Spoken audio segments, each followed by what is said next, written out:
On définit la trace d'une matrice carrée comme étant la somme des termes de sa diagonale. On montre que la trace de AB est égale à la trace de BA pour deux matrices carrées A et B. Si on note A, AIJ, B, BIJ, AB, par définition, c'est comme ceci, BA, c'est comme ceci.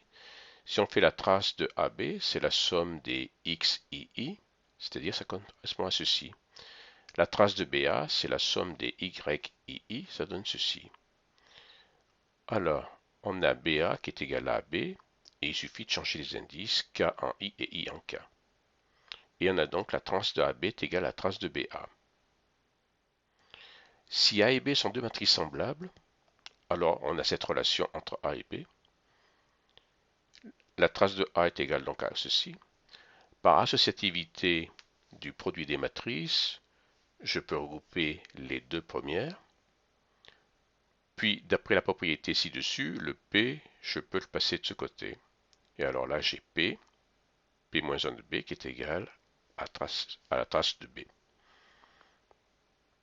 C'est pour cela qu'on peut définir la trace d'un endomorphisme en dimension finie.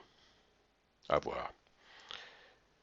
Maintenant, pour ces deux matrices, c'est évident, la trace ici c'est 2, là, ici la trace est 3, donc elles ne peuvent pas être semblables. Il est facile de vérifier que la trace est une forme linéaire, non nulle de surcroît, c'est-à-dire que le noyau est un hyperplan, et donc la dimension du noyau de la trace est n carré moins 1.